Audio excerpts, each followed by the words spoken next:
What an amazing Bantamweight championship fight that was in Boston, Massachusetts, when the dominated Dominick Cruz got shot at the championship against TJ Dillashaw, who had won and beat Hidden Barao and won it. TJ Dillashaw had never faced Dominick Cruz before. Dominick Cruz was the reigning defending champion until he got injured and had to be sidelined for a while. He came back and he fought, and he only fought for 1 minute, and he knocked out the guy he fought last. And he returned. In 4 years, he only fought for 1 minute in 4 years, and then he returns, fights for 25 brutal minutes and inside the octagon in an awesome match. Now, this fight was awesome. Now, TJ Dillashaw lost by split decision. A very interesting decision it was. Personally, I had it 48-47 for Dominick the Dominated Cruz. TJ Dillashaw, one judge seen it for him 49-46.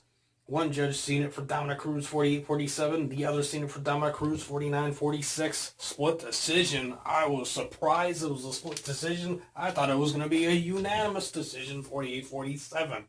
Now, this makes it interesting because someday, these two will meet again inside the octagon unless TJ Dillashaw drops down to the flyweight division or moves up to the featherweight division. But I think TJ Dillashaw eventually should get a rematch. But I actually want to see Cruz versus Faber or Sancho, and then there's Almeida. There's a lot of guys in the bantamweight division that I'd like to see Cruz fight. Now, let's get to some stats here on this fight. It went 5 full rounds. In the first round, we had TJ Dillashaw with 31 total strikes landed of 93 attempts, 24 significant strikes of 86 attempts. He went for a takedown and did not get it. Dominick Cruz landed 28 total strikes of 65. He had 27 significant strikes landed of 64 attempts, 0 takedowns of 3 attempts. There wasn't a whole lot of control time on this, but Dillashaw had 13 seconds. Cruz had around 10 seconds. Now we go to the second round. That round, I actually gave it to Dillashaw. Cruz kind of started cruising on in toward the last minute, but not enough in that round to give it to him. In the second round, TJ Dillashaw landed 19 total strikes of 84 attempts, and the same for significant strikes. He went for 2 takedowns and did not get him. A big goose egg, and he didn't have any control in that second round. TJ Dillashaw controlled that round, I said I gave it to him like more than 30 seconds to control in that round.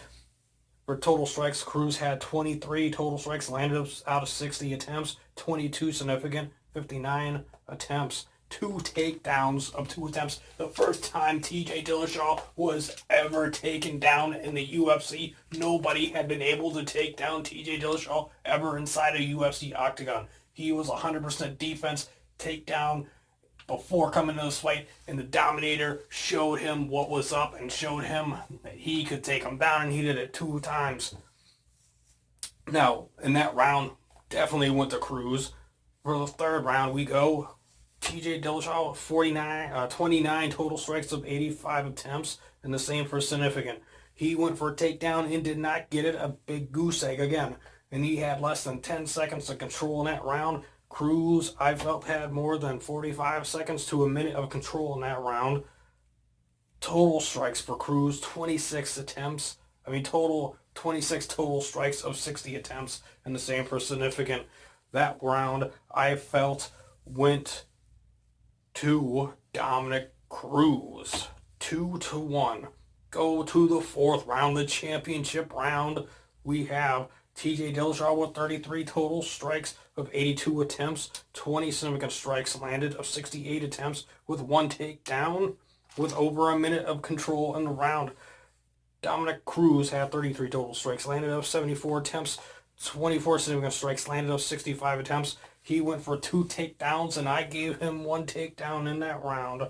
Some people didn't. I think some people would disagree with me on that, but I felt that he took him down in that round. But I gave that round to TJ Dillashaw, making it 2-2 apiece. And it comes down to the 5th and final round, to the championship round.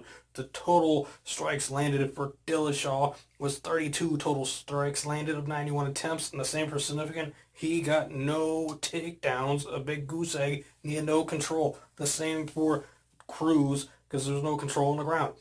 TJ Dillashaw stopped Cruz from getting a takedown, so he didn't get a takedown that round either.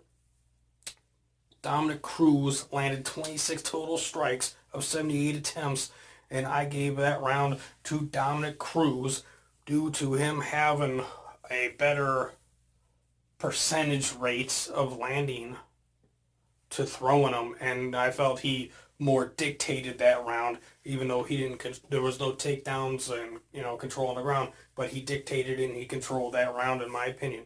Now we go to all the stats for it, all 5 of them combined. I know the judges don't go and look at it around, like put all around, So anyways, total strikes landed for TJ Dillashaw, 144. Total landed of 435 thrown.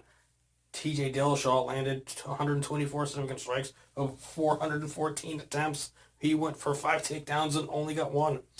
He had under a minute and a half of control in the fight. Dominick Cruz had well over 2 minutes of control in the fight.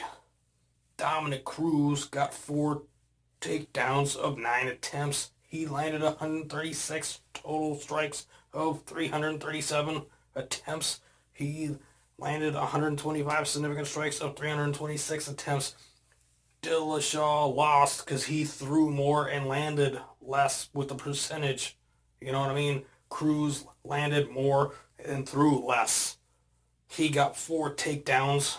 Dillashaw only got 1. When you take him down and you have a better percentage striking, you win. And Dominick Cruz is our UFC Bantamweight champion of the world once again. He never lost it, so he is still the reigning, defended, and undisputed Bantamweight champion. In my mind, he never lost the Bantamweight championship, so you could say and new, but it's really and still.